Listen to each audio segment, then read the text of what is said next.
भारतीय राष्ट्रीय कांग्रेस भारत की राजधानी दिल्ली हो या देश के हर राज्य में कांग्रेस ये जय हिंद सभाएं कर रही है। पहला मकसद है कि देश की सेना की हम लोग बिल्कुल सराहना करेंगे, उनके साहस, उनके शौर्य, उन्होंने जो ऑपरेशन किया, पाकिस्तान के अंदर घुसकर आतंकी ठिकानों को निशाना बनाया, हम उसकी तारीफ सराहना करते हैं और सेना के साथ खड़े थे, खड़े हैं, खड़े रहेंगे। दूसरा, हम शहीदों को श्रद्धांजलि देने का काम कर रहे हैं। हर सभा में जो पहलगांव में शहीद हुए हैं 26 लोग, जो पुंछ में शहीद हुए 15 लोग, जो गुरुद्वारे में शहीद हुए, जो स्कूल के 2 बच्चे जो हैं जुड़वा शहीद हुए, और जो हमारे इस पूरे ऑपरेशन में सेना के जवान शहीद हुए, उन्हें श्रद्धांजलि का काम करेंगे। और इस सभा में बिल्कुल चर्चा होगी कि प्रधानमंत्री नरेंद्र मोदी जी को क्यों सर्वदलीय बैठक को बुलाने से भाग रहे हैं, क्यों 2 बैठकों के बाद तीसरी बैठक की भी अध्यक्षता करने से वो भाग रहे हैं, क्यों संसद का, लोकतंत्र में जो संसद का सत्र बुलाए जाने की बारी बारी मांग देश और विपक्ष कर रहा है, उससे वो क्यों भाग रहे हैं, क्यों इस ऑपरेशन सिंदूर का राजनीतिकरण इस स्तर तक कर रहे हैं कि सेना में अपनी वर्दी बनवाएंगे, ऑपरेशन सिंदूर लिखवाएंगे, रेल की टिकट पे ऑपरेशन सिंदूर और अपनी तस्वीर छपवाएंगे, जो सुप्रीम कोर्ट के नियमों कानून के विरुद्ध हुए। प्रचार की इतनी प्रकाष्ठा हो गई, इतने निचले स्तर पर भाजपा बेशर्मी से उतर गई है कि प्रधानमंत्री जी अपने प्रचार और प्रसार जितना श्रेय, जितना लाभ राजनीतिक ले सकते हैं, वो लेने की होड़ प्रधानमंत्री जी में छिड़ चुकी, और उतनी ही जो है श्रेय लेने की होड़, प्रधानमंत्री जी को श्रेय देने की होड़ भाजपा के नेताओं में।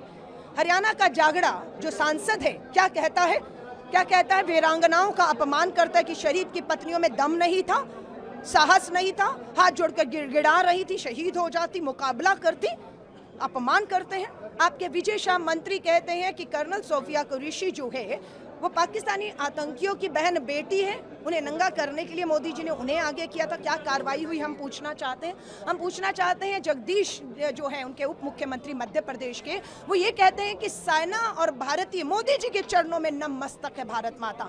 ये क्या कार्रवाई इन पे की हम पूछना चाहते हैं। लगातार शहीद के परिवारों का, उनकी पत्नियों का आप एक के बाद अपमान कर रहे हैं, आप राजनीतिकरण कर रहे हैं। आप गुजरात में थे प्रधानमंत्री जी, उसी गुजरात के शैलेश शहीद हो जाते हैं, उनकी पत्नी और मासूम बेटे के बहुत से सवाल आपके पास है, आप एक बार उनसे जाकर मिलते। वहीं दूसरी तरफ राहुल गांधी जी के प्रति इनकी बौखलाहट देखिए कि राहुल गांधी जी इसी 1 महीने में 2 बार क्यों जम्मू कश्मीर चले गए, क्यों वो पुंछ चले गए, क्यों गुरुद्वारे में और स्कूल के बच्चों को मिले हैं, क्यों वो कानपुर में और क्यों हरियाणा में शहीद की पत्नियों को मिले हैं।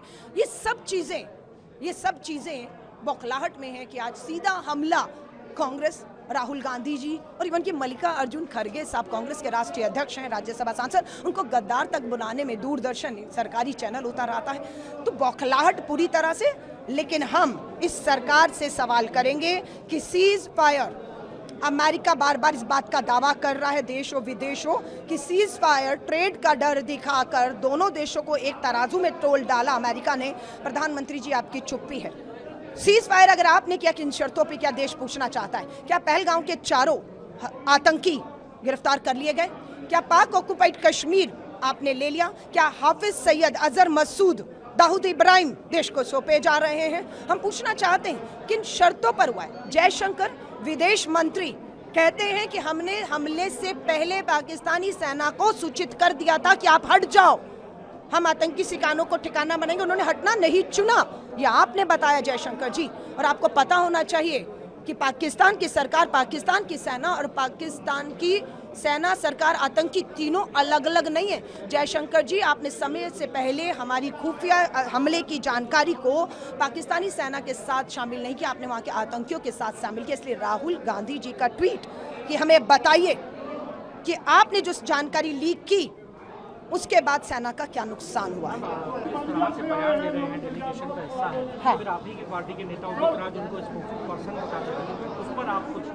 मैं कह रही हूँ 140 करोड़ का देश है, लोकतांत्रिक देश है, संविधान और लोकतंत्र से चलता है।